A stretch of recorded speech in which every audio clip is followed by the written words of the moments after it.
Olá, eu sou o professor Eduardo Navarro, da área de Línguas Indígenas do Brasil, do Departamento de Letras Clássicas e Vernáculas da USP, e nós estamos iniciando hoje o nosso curso de extensão que tem por título Os Nomes Geográficos de Origem Indígena no Brasil.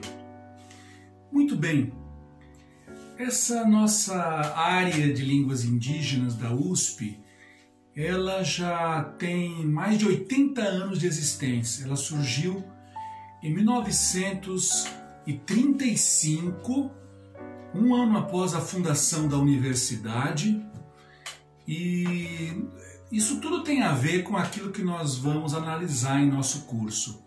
Era uma época de muito nacionalismo político, a era de Vargas. Isso vai ter então consequências para a nomeação dos lugares no Brasil, com nomes indígenas, como vocês vão ver mais para frente. Vocês olhando o mapa do Brasil, vão observar então um número enorme de palavras, de nomes de lugares, né, de origem indígena. Podem muitas vezes imaginar que sejam todos da mesma língua, ou então podem imaginar que são todos nomes muito antigos, nomes assim dados em outros séculos, mas vocês vão ver que não é bem assim. Estes nomes que estão aí na nossa geografia, em toda parte, em todos os estados do Brasil, eles foram dados em épocas diferentes, inclusive muitos deles no século XX. E é isso que eu quero mostrar a vocês neste nosso curso. Ele vai ter então uma perspectiva histórica. Nós vamos analisar a nomeação do espaço brasileiro com nomes indígenas numa dimensão histórica. Vamos ver então como é que tudo isso começou, para entendermos então o presente, não é mesmo? Para nós entendermos então como é que o mapa do Brasil foi sendo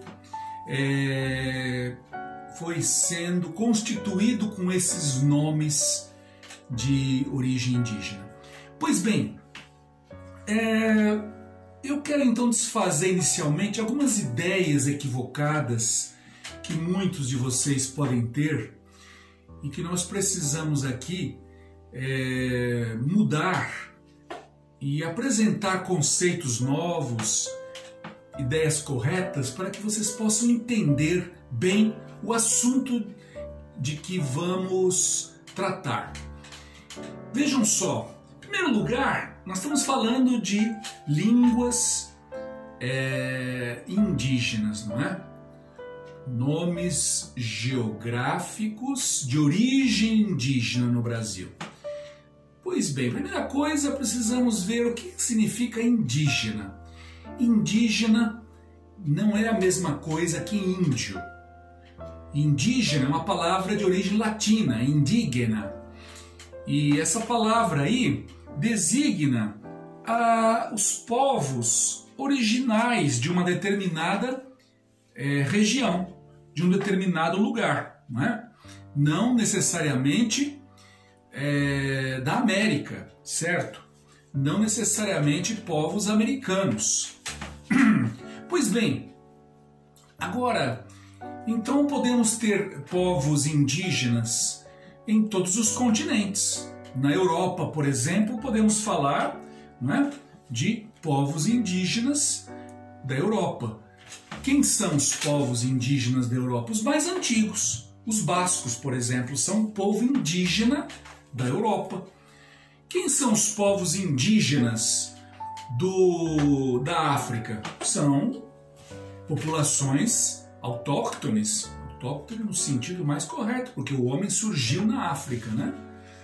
O autoctonismo, falar de autoctonismo na África é correto, porque o homem surgiu no continente africano. Então, os Zulus, por exemplo, né, são um povo autóctone, né, são um povo indígena da África. E os povos indígenas do Brasil são os mais antigos que estão neste país. Não são autóctones. Eles vieram de outros lugares do mundo, de outros continentes, mas eles são os mais antigos. Então, podemos dizer que são indígenas. Agora, a palavra índio tem um outro sentido. Índio já é uma noção que surge no século XV, com a descoberta da América. Com a chegada, na verdade, descoberta não é uma palavra muito adequada, né? Porque parece que não havia nada aqui, não havia ninguém aqui. Descoberta da América pelos europeus, não é isso? Os índios, então, são os povos que se supunha, né, pertencerem ao subcontinente indiano. Colombo e seus homens acreditaram ter chegado às Índias Orientais, daí a razão desse nome, certo? E foi tão importante esse nome que até mesmo a América Espanhola foi chamada pelos espanhóis de Índias Ocidentais, certo? Índias Ocidentais. Muito bem, isso é o primeiro ponto que nós precisamos analisar. Outra coisa, nós não vamos estudar nomes indígenas, vamos estudar nomes de origem indígena. Muitas vezes, estes nomes estão alterados, morfologicamente estão alterados, eles estão com sentidos um pouco diferentes do que seriam nas línguas indígenas originais, certo? Então nós precisamos entender que são nomes de origem indígena, são nomes que estão na toponímia brasileira e que são de origem indígena. Muito bem, então quando os europeus chegam à América, quando os portugueses chegam ao Brasil, o nosso continente já estava oficialmente dividido entre espanhóis e portugueses pelo Tratado de Tordesilhas. Supunha-se que a linha de Tordesilhas ela chegava a incluir, né, do lado leste, chegava a incluir territórios do sul do Uruguai e até o Rio da Prata. Acreditava-se que essa linha fosse, então, incluísse terras que estão ali no sul do Uruguai, o Rio da Prata, né, onde deságua o Rio Paraná. Muito bem, um grande estuário, né? Pois bem, na verdade isso não foi o que aconteceu. Isso deu realmente grandes problemas posteriores, problemas assim diplomáticos, problemas que vão levar no futuro a grandes conflitos no campo político. Nós vamos ver depois o interesse disso para nosso estudo presente.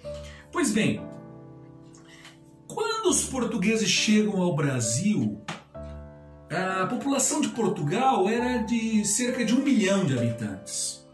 E os habitantes da América eram mais ou menos de 1,5 milhão até 6 milhões. Ou seja, de qualquer maneira, seja qual for a estatística, seja qual for vamos dizer, a mensuração usada, eles eram mais numerosos do que os habitantes de Portugal.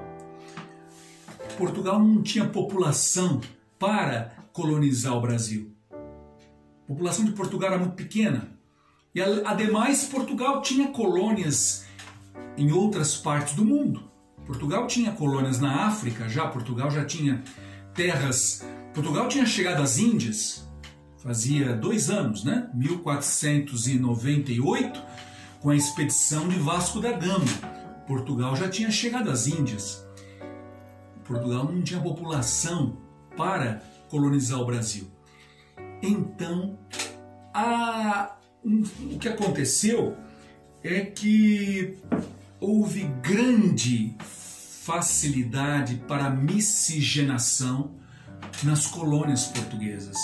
Isso não só no Brasil, como também nas Índias, na África, houve miscigenação.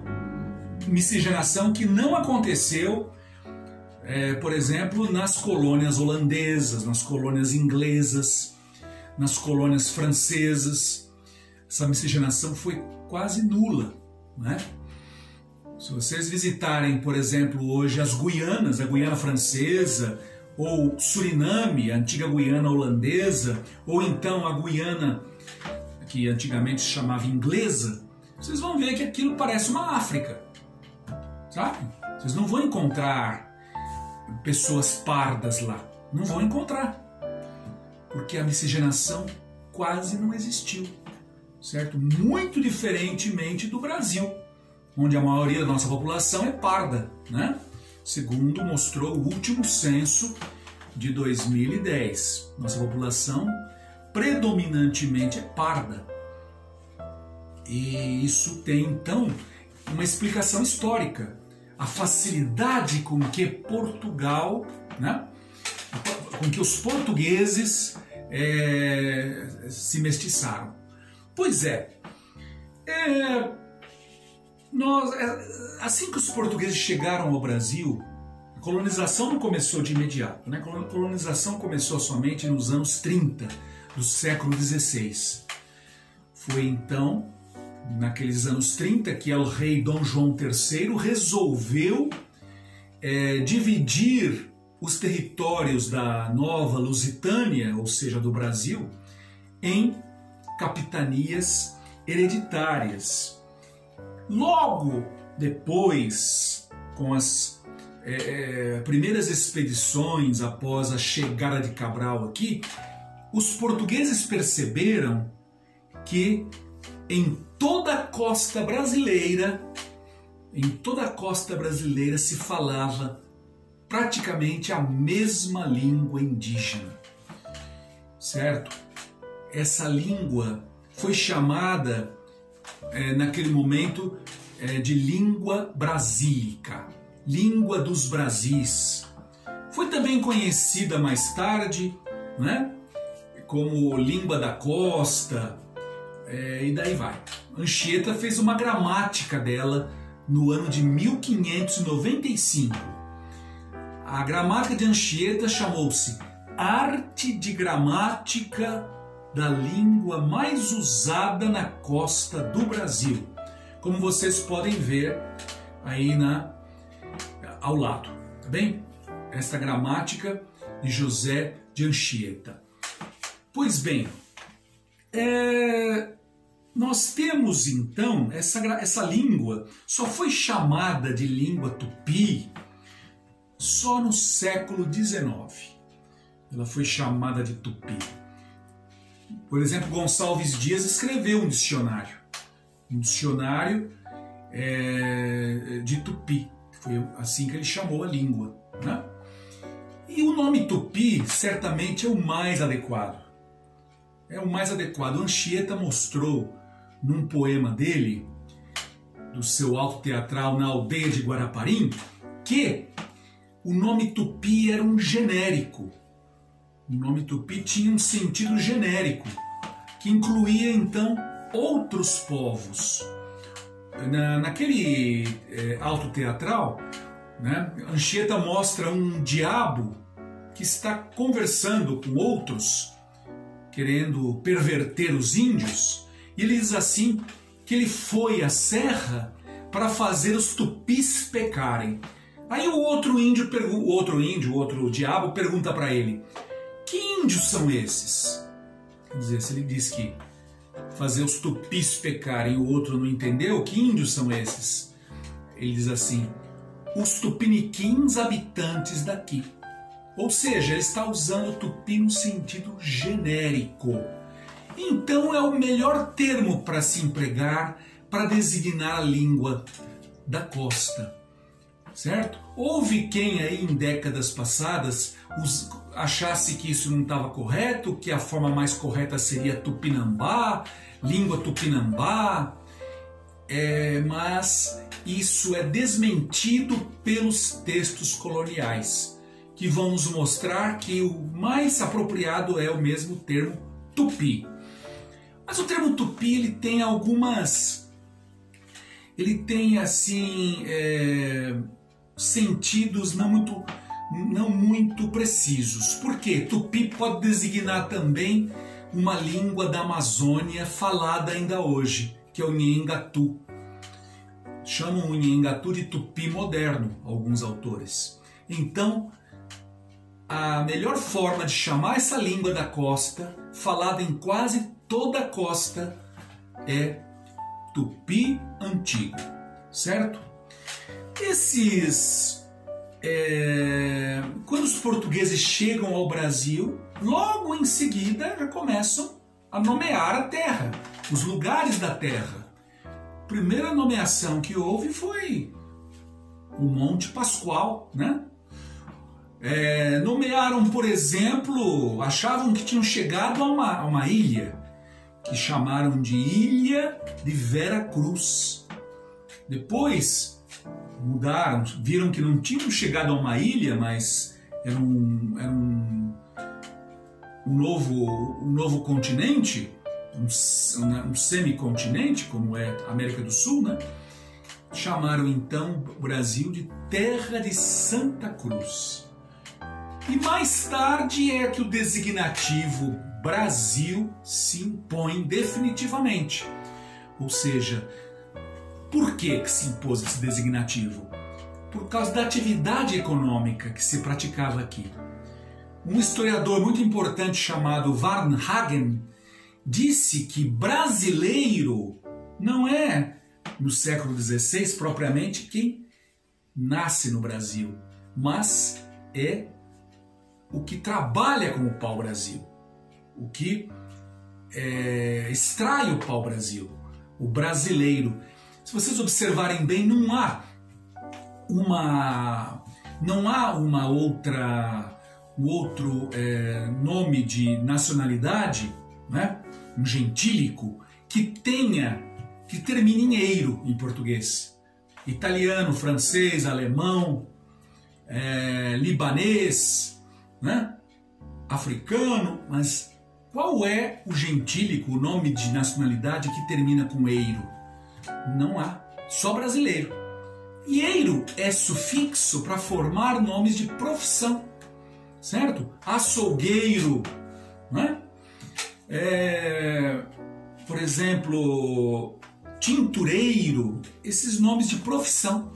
Então, realmente, Varnhagen deve ter razão quando diz que brasileiro não é nome de nacionalidade, mas era nome de profissão, o que extraía o pau-brasil. Muito bem. Então os portugueses começam a nomear o território com seus nomes, os nomes portugueses, nomes de santos. A primeira vila do Brasil, fundada por Martim Afonso, São Vicente, certo? Passam a nomear o território brasileiro com nomes religiosos, o Espírito Santo, uma capitania, certo? Os nomes portugueses vão se impor sobre os nomes indígenas. Mas acontece que os nomes indígenas eram muito numerosos e, ademais, os portugueses eram poucos. Eles não vinham para cá com o objetivo de ficar para sempre. Era uma colonização de exploração. Era o desejo de riqueza fácil. Era o desejo de fazer fortuna numa terra nova, certo? Diferentemente dos ingleses que colonizaram o nordeste dos Estados Unidos, a Nova Inglaterra, New England. Esses ingleses que iam para lá iam com as suas famílias, com as suas esposas e filhos, pais e mães. Famílias inteiras migravam. Era uma colonização bem diferente, um tipo de colonização bem diferente, que o Brasil não conheceu. Nós tivemos uma colonização que tinha um caráter predatório mesmo. Explorar o máximo, fazer riqueza e voltar, se possível, né? Pois bem, Portugal não colocou aqui degredados, presos esvaziou suas prisões, colocando aqui os degredados para cumprirem pena? Pois é, então vejam aí o objetivo que havia. Não era realmente de valorizar a terra. Portugal, nesses 30 primeiros anos, interessou-se mais pelas Índias orientais, pelas especiarias que as Índias produziam, que eram fonte de grandes lucros e que tornaram a economia portuguesa pujante, né? Mas na década de 30, el rei Dom João III percebe que se não começar a colonizar o Brasil, as terras vão ser perdidas. O rei da França, François Ier, Francisco I, ele chegou a dizer que não conhecia nenhum testamento de Adão que tivesse dividido a América entre portugueses e espanhóis. Ou seja, ele não reconhecia absolutamente o Tratado de Tordesilhas. Não reconhecia isso. Portugal sabia que se não começasse a colonização, iria perder essas terras.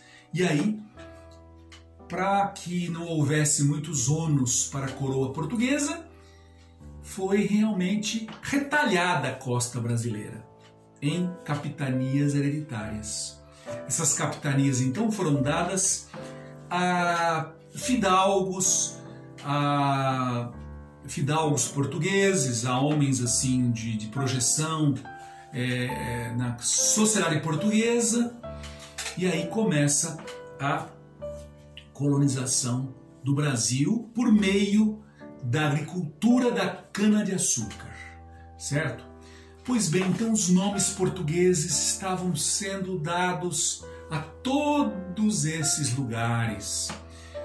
Uma forma de dominação política é a mudança dos nomes dos lugares, não é? Nós vamos ver isso acontecer em diversos momentos.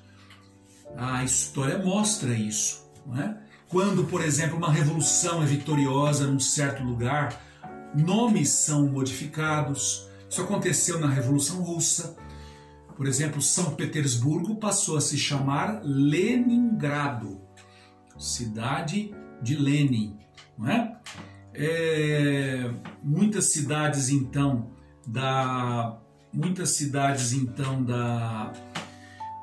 de Israel, por exemplo, nos territórios palestinos, nós temos muitos nomes hebraicos colocados ali justamente para garantir a presença judaica nesses territórios que são palestinos, certo? Então a mudança de nomes, ela sempre tem um caráter político, né? Vai sempre ter um caráter político. No caso do Brasil, né, isso é bem evidente. Vejam aí ao lado, né, no mapa das capitanias hereditárias do Brasil. Vejam aí os nomes das capitanias. Existe aí uma concepção falsa sobre a divisão dessas capitanias. Acredita-se, por exemplo, muito que as capitanias do norte estavam traçadas na horizontal, e na verdade não estavam, não, como vocês podem ver no mapa aí. Elas estavam traçadas na vertical, assim, certo? Então vejam os nomes das capitanias. Capitania, lá de baixo para cima, Capitania de São Vicente, Capitania de Santana, Capitania de Santo Amaro, Capitania do Espírito Santo, Porto Seguro, Ilhéus, Capitania da Bahia. Agora vejam, as únicas que tinham nomes indígenas, isso aí já estamos nos anos 30 do século XVI.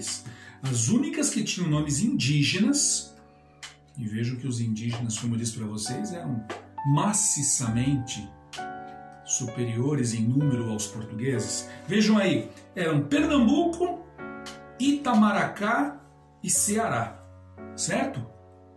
Só 3 nomes indígenas para as capitanias hereditárias. Então isso realmente é um fato assim que chama a atenção. Portugal já estava impondo os seus nomes ao seu território, né, a sua colônia. Quando não o fazia, era porque o número extremamente expressivo de índios e a pressão que havia, uma pressão cultural que havia, não é, impedia que Portugal impusesse os nomes portugueses, certo? Mas os nomes portugueses então passam a coexistir com os nomes indígenas. Os portugueses então são obrigados a aprender a língua da costa, essa língua que eles chamaram de língua brasílica, que nós vamos chamar hoje de tupi antigo. Eles tiveram de aprender, não somente eles, mas também os africanos que chegaram escravizados aqui, tiveram de aprender. Por quê? Os escravos africanos que vinham falavam diferentes línguas. Para se comunicarem aqui no Brasil, tinham de ter uma língua de comunicação, né? Que permitisse essa comunicação entre si. Então eles realmente aprenderam a língua da costa. Nós vamos ter então, nos quilombos que começam a surgir no Brasil, lugares para onde os escravos africanos fugiam da escravidão, nós vamos ver inclusive muitos índios que viviam ali, junto com os africanos, índios que também eram escravizados, certo? Pois bem, então essa língua da costa foi fundamental para a colonização. Os portugueses a aprenderam, os africanos a aprenderam, índios de outras etnias a aprenderam. Foi fundamental para o primeiro século do Brasil, certo? Então essa língua faz ser então chamada de tupi antigo hoje, né? E ela vai existir até o século seguinte, século XVI e XVII. Nós não sabemos como ela era, só temos suposições, né? Não sabemos como ela era antes da chegada de Cabral. Temos ideias, mas é tudo hipotético, né? É uma língua hipotética. Agora, no século XVI, ela passa a ser escrita com o alfabeto, com o nosso alfabeto latino. Ela passa a ser escrita. E aí é que nós podemos conhecê-la melhor. E essa língua, diferentemente das outras línguas indígenas que havia no Brasil, no interior do Brasil, essa língua vai realmente deixar marcas profundas na cultura brasileira, na civilização brasileira. Vai deixar marcas muito profundas.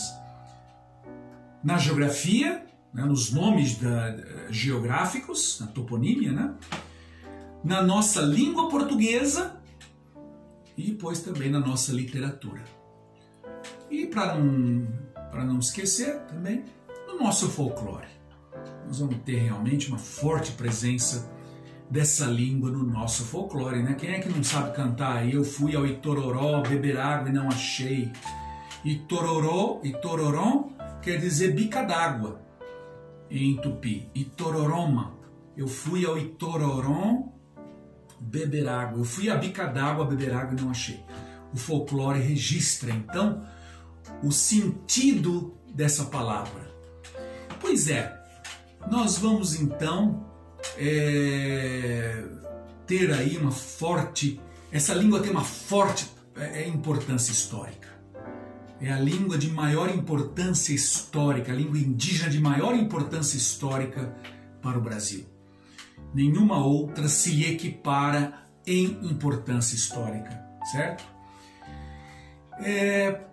E essa língua, então, foi chamada, pode ser, ela vai existir até o século seguinte. Aí, no século XVII, nós já vamos começar a perceber a transformação dessa língua. No século XVI, os brasileiros viveram basicamente no litoral. Frei Vicente do Salvador, um grande historiador do século XVII, disse que os brasileiros eram como caranguejos a arranhar a costa. Caranguejos que ficam só na praia, né? Na Índia eram chamados os portugueses de bate-praias. Ficavam só na praia. E os portugueses, então, no século XVII, começam a interiorizar a colonização. Em que lugares? Na Amazônia e em todo o sul, sudeste e centro-oeste do Brasil. Naquela região que foi chamada por um importante historiador de Paulistânia. A Paulistânia, então, foi a região que os paulistas colonizaram e que influenciaram profundamente. Criam uma verdadeira civilização paulista, né? Nesse momento, então, que surgem as línguas gerais. Tupi antigo foi língua indígena. Porém, à medida que os portugueses, milhares de portugueses, passaram a falar essa língua, à medida que africanos escravizados passaram a falar essa língua e outros grupos indígenas do interior também, essa língua foi se tornando uma língua supraétnica, uma língua que não era propriamente de uma etnia indígena, mas era língua de todos os membros do sistema colonial brasileiro. Entendem? Muito bem, essa língua vai atravessar o século, o Tupi antigo, né? Atravessar o século XVI e o século XVII, e vai então no século seguinte lentamente se transformar. Vão surgir então duas línguas gerais, pelo menos as mais importantes, no interior do Brasil. Em que lugares? Na Amazônia e no sul, sudeste e centro-oeste do Brasil. Na Amazônia foi a língua geral amazônica. E no sul, centro-oeste e sudeste do Brasil foi a língua geral paulista. Então, se traçarmos uma linha cronológica do ano de 1500 até o nosso ano de 2020, como vocês podem ver aí, o Tupi antigo foi falado então até mais ou menos 1700. Foi falado basicamente na costa do país. Agora, as línguas gerais amazônica e língua geral paulista, elas estavam se formando já em meados do século XVII. Nós temos então aí um período histórico em que o Tupi antigo coexiste com essas línguas gerais que estão surgindo na Amazônia e aqui no centro-sul do país, centro-sul e sudeste. Pois bem, essas duas línguas gerais, então, foram fundamentais para a história do Brasil no momento em que a colonização se interioriza, certo? Elas vão deixar profundas marcas na nossa geografia. E nomes que muitas vezes são confundidos como nomes do Tupi antigo, na verdade são nomes das línguas gerais, e não nomes do Tupi antigo. Vão aparecer nomes indígenas em regiões onde nunca houve índios falantes de Tupi. Não é?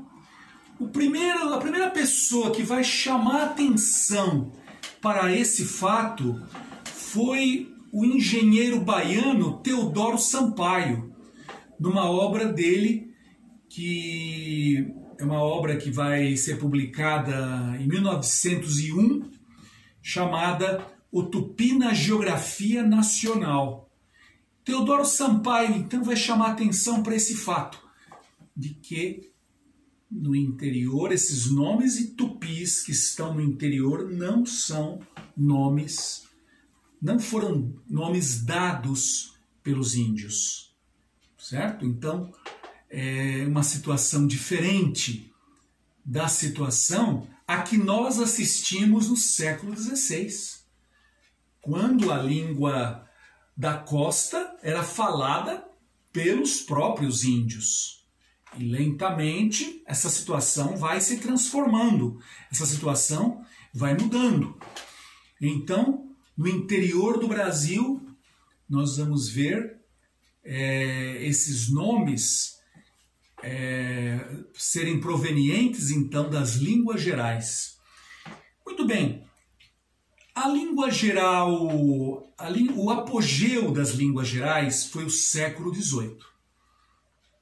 No século XVIII, então, as línguas gerais estavam plenamente estruturadas e dominavam grande parte do interior do Brasil.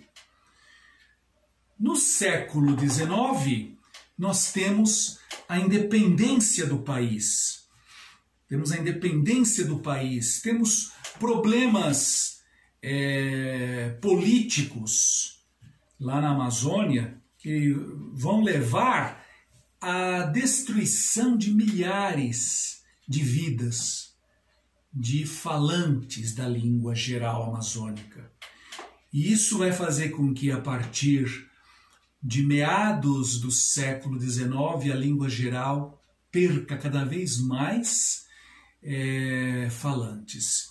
E a partir de meados do século XIX, a língua geral amazônica passa a ser chamada, então, como vocês estão vendo aí, de Nhengatu. Nhengatu, que significa língua boa, em oposição a Nhengaíba, que quer dizer língua ruim. Língua boa porque é entendida por todos os amazônidas, os habitantes da Amazônia, porque todos sabiam, todos entendiam. Então era língua boa. Agora, língua ruim, Nhengaíba, porque era língua de grupos indígenas, língua étnica, língua minoritária, falada por poucas pessoas de uma etnia. Daí, então, esse termo Nhengaíba. Isso aconteceu também com o Tupi Antigo. O Tupi Antigo foi uma língua valorizada pelos colonizadores, porque era falada em toda a costa. Isso facilitava a colonização, diminuía os custos de impressão, por exemplo, de uma gramática, porque uma gramática como a de Anchieta, ela vai tratar de uma língua falada num território de milhares de quilômetros de extensão na costa. Então, isso era um fator assim que facilitava o trabalho de colonização, o trabalho de evangelização, certo? Agora, Essas línguas minoritárias dos chamados tapuias. Tapuias eram os índios do interior, índios que não falavam tupi. Tapuia. Essas línguas minoritárias, essas línguas que eram centenas, foram chamadas de línguas travadas. Por quê? Porque não eram entendidas. Eram línguas que não eram compreendidas. Então, centenas delas desapareceram ainda no período colonial brasileiro. Não deixaram nenhum registro escrito. Deixaram algumas marcas na toponímia, mas nós não sabemos o significado desses nomes que estão nessas línguas desaparecidas, certo? Nós não sabemos absolutamente nada sobre elas, sobre a gramática delas, e muito menos o significado desses nomes. Pois bem, hoje, a partir do século XIX, da segunda metade do século XIX, a língua Nhengatu, ela foi perdendo cada vez mais falantes. Foi um momento histórico muito importante, o ciclo da borracha, que levou para a Amazônia milhares de nordestinos, fugidos da seca. Por exemplo, no ano de 1877, houve uma seca no Nordeste tão severa que foram 500 mil pessoas para a Amazônia naquele ano. Então foi realmente uma migração em massa. E os nordestinos que iam para a Amazônia não sabiam Nhengatu, levavam só o português que falavam, de modo que nesse ano de 1877, conhecido como o ano da seca dos 2 setes, foi nesse ano que o português sobrepujou o Nhengatu na Amazônia, pela primeira vez. A língua portuguesa sobrepujava a língua geral na Amazônia, 1877. Então aí começa, né, a língua geral desaparece das cidades da Amazônia, das vilas, e hoje está somente concentrada no Vale do Rio Negro, aquele rio importante que, quando encontra os Solimões, forma o Rio Amazonas, um dos maiores rios da Amazônia, certo? Somente lá no Rio Negro é que nós temos hoje falantes de Nhengatu, que somam mais ou menos 6 mil pessoas. Essa língua também é falada na Venezuela e na Colômbia, certo? Então, é isso que nós temos que entender. Tupi antigo, até mais ou menos o ano de 1700. Línguas gerais, amazônica e paulista, começam a se desenvolver mais ou menos a partir de 1630, 1640, e vão atravessar 2 séculos, até o século XIX. Elas vão ser faladas, usadas, e vão realmente nomear os lugares nos territórios do interior do Brasil. E tupi moderno, língua geral, ou Nhengatu, é assim que é hoje conhecido, né? Conhecida essa língua, ela é falada ainda hoje, então, no Rio Negro, certo? Muito bem, vamos ver então como é que se deu essa dinâmica da nomeação do território brasileiro em língua indígena. Começando então, como eu disse para vocês, temos aqui uma perspectiva histórica. Como é que começou isso no século XVI? Como é que começou esse processo de nomeação? Nós vamos falar então da língua da costa, vamos falar então da nomeação da costa e do tupi antigo. Nós vamos ter então aí, a partir do século XVI, quando se dá a colonização da costa leste do Brasil, não é? O surgimento de muitos nomes ou a manutenção de nomes que já vinham dos tempos anteriores a Cabral, vinham da pré-história do Brasil, mas nós não sabemos bem, não é? Detalhes sobre isso. Mas só sabemos que alguns nomes, como vocês estão vendo aí, esses nomes são nomes que vêm dos primeiros tempos da colonização do país ou até antes da chegada dos portugueses ao Brasil. Vejam aí, vamos começar lá de cima para baixo, das capitanias do norte para as capitanias do sul. Vejam aí, ó, Potengi, o grande rio que banha Natal, a capital do Rio Grande do Norte. Pois é, esse Potengi que é o Rio Grande.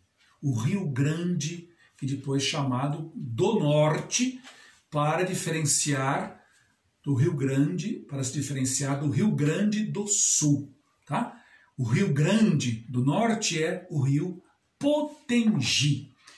Vejam aí, outro nome que remonta talvez a pré-história do Brasil, Paraíba, Rio Paraíba.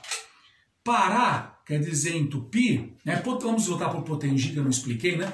Potengi, Potingi, o Rio dos Camarões. Esses índios camarões, pode ser tanto os camarões, os crustáceos, ou também podem ser os índios camarões que viviam ali nas cercanias de Natal, né? Os índios camarões, uma família de índios, os índios Poti, né? Que foram muito importantes na história do Brasil, na história do Nordeste brasileiro, principalmente quando da invasão holandesa. Esses índios estiveram presentes nas lutas que se travaram contra os holandeses, uns a favor dos holandeses, outros contra eles. Então são índios que têm uma presença muito, muito grande na história do Nordeste brasileiro. Vejam aí, Paraíba, Pará. Esse nome Pará não aparece em nenhum dicionário, mas nós sabemos somente que ele significa rio pelos topônimos, pelos nomes geográficos. Nós não encontramos esse nome em dicionário algum. No vocabulário da língua brasílica nós não encontramos essa palavra. Pará. Paraíba quer dizer então o rio ruim. Ruim por quê? Ruim porque pode ser um rio muito sinuoso, que dificulta a navegação, um rio muito meândrico, dificultando a navegação. Pode ser um rio pouco piscoso, um rio que tem assim pouco peixe, né? Então, por várias razões, ele pode ser chamado então de Paraíba, um rio ruim. Depois vejam esse nome aí, um dos mais importantes e que foi nome de uma capitania hereditária, Pernambuco, de Paranambuco. Essa palavra também é das mais antigas que aparecem no Brasil. Vejam, nos anos 30, de 1530 e poucos, já a capitania se chamava Pernambuco. De modo que esse nome provavelmente é um nome anterior ao ano de 1500, quando os portugueses aqui chegaram, né? É um nome pré-cabralino. Veja esse outro, Pará. Pará é o nome que recebia o Rio São Francisco. O nome Pará foi alterado pelos portugueses para Rio São Francisco, certo? Era também o nome que se dava ao rio Amazonas, ou Rio das Amazonas. Um nome que foi atribuído pelo explorador espanhol Francisco Orellana. Francisco Orellana, ele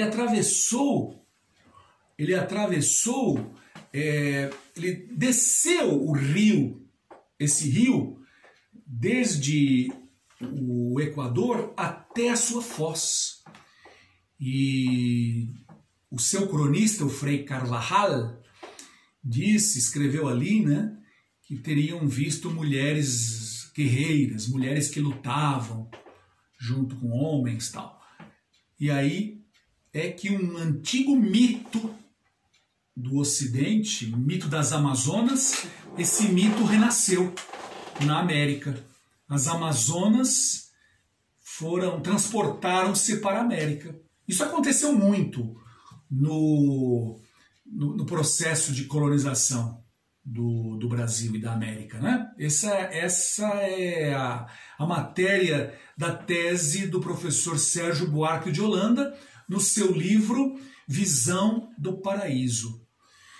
Vejam, então Pará hoje é nome de um estado brasileiro, mas era o nome do rio Amazonas. Antes da mudança desse nome, que vai se consagrar, né, mais tarde, Rio das Amazonas. Depois vejam aí outro nome que é dos mais antigos, do século XVI, Serigipe. Serigipe, no Rio dos Siris. No Rio dos Siris. É estranho nós termos um nome próprio com uma preposição assim, né? No Rio dos Siris. Por que esse no Rio dos Siris? Por que não chamar somente de Rio dos Siris? Como Serigi. Serigi é nome de uma marca comercial hoje no Brasil, produtora de coco ralado, por exemplo. Serigi. Esse gi é um alomorfe de i ou ti, que quer dizer rio. Então, Serigi, Rio dos Siris. Agora, por que usar esse P? Serigipe. Nós vamos ver depois o que significa isso. É um fato linguístico de grande interesse. É um fato linguístico muito, muito importante esse. Nós vamos explicar depois. Vejam, outro nome dos mais antigos, Paraguaçu. Era um nome que se dava ao principal rio que deságua na Baía de Todos os Santos, que também, pelo que consta, era chamada de Paraguaçu. E os portugueses colocaram o seu nome, Baía de Todos os Santos, né? Naquela época, os hiatos eram grafados com H, Bahia, razão pela qual o nome do estado, Bahia, tem H até hoje, por uma razão histórica, né? Uma razão histórica, que era assim que se fazia naquela época. Vejam outro nome, agora já estamos no Espírito Santo. Vejam este nome aqui, Guaraparim. Guaraparim é um nome importante do Espírito Santo, certo? Reritiba. Reritiba. Esse tiba, essa palavra tiba aparece em muitos nomes de lugares no Brasil. Na forma tuba, na forma tiva, na forma indiva, induva, nasalizado. Vejam aí, outro nome dos primeiros tempos, Guanabara, apresentada então nos mapas na forma Ganabara. Nós vamos ver já. Olhem lá, Carioca. Carioca. Carioca hoje é quem nasce no Rio de Janeiro, na capital do Rio de Janeiro, mas Carioca originalmente é nome de um rio, nome de um rio, e também nome de uma aldeia dos índios tamoios. Mas parece que essa aldeia tinha também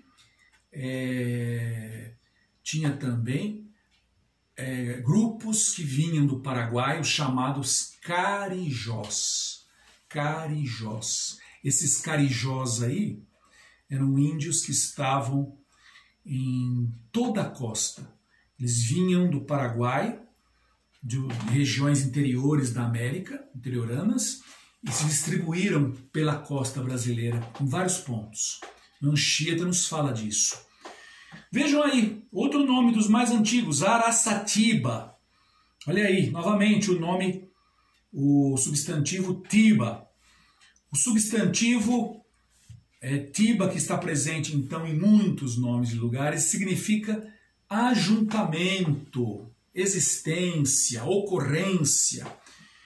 Vejam aí, Briquioca, que deu Bertioga, um nome então dos mais importantes e mais antigos do século XVI. Já estamos entrando então no atual estado de São Paulo, né? Com o nome Piratininga. Piratininga é o antigo nome de São Paulo. Os jesuítas, no ano de 1554, fundaram o colégio do Planalto, e acrescentaram ao nome indígena, acrescentaram o nome católico, São Paulo de Piratininga. Pois bem, o nome Piratininga, ele desapareceu com o tempo e ficou somente o nome São Paulo. Mas os primitivos paulistas eram chamados originalmente de vicentinos, porque habitantes da capitania de São Vicente, ou também de piratininganos. Em outros lugares, os nomes que os missionários colocaram desapareceram. Por exemplo, é o caso de Guaraparim, que era Santa Maria de Guaraparim. O nome Santa Maria desapareceu, permanecendo somente o nome Guaraparim, certo? Outro nome muito interessante e importante, e cujo significado nós não conhecíamos até há pouco tempo, é o nome Anhangabaú. Anhangabaú. Vamos ver já já o que significa. Olhem também aí o nome Paranapiacaba. Paranapiacaba era o antigo nome da Serra do Mar. Olhem aí, um outro nome que leva o P. P em tupi é a posposição em, tá bem? P, no final. Então, Iquapé, quer dizer, na enseada do rio, que deu o nome Iguape. Pois bem, tudo isso que eu estou falando é objeto de um ramo da lexicografia, que é, por sua vez, um ramo da linguística, que é a onomástica. A onomástica é um ramo da lexicografia que estuda os nomes próprios. A onomástica divide-se, como vocês veem aqui, principalmente em toponímia e antroponímia. Toponímia estuda os nomes dos lugares e a antroponímia os nomes das pessoas. Esse estudo é um estudo que desborda do campo linguístico especificamente e vai tangenciar o campo da história, da geografia, de modo que a toponímia é um estudo muito rico, porque vai revelar mesmo aspectos do passado que hoje nós não mais temos condições de conhecer. Por isso que o topônimo foi chamado por um importante geógrafo do começo do século XX, Jean Bruynes, foi chamado de fóssil linguístico. O topônimo, o nome geográfico, o nome do lugar é um fóssil linguístico. Porque mesmo depois de as condições do meio ambiente terem mudado, aquele nome se mantém. Vejam como é rico nós temos dentro da metrópole São Paulo, né? da capital, né? Do centro de uma metrópole como é São Paulo, temos o nome Anhangabaú, o nome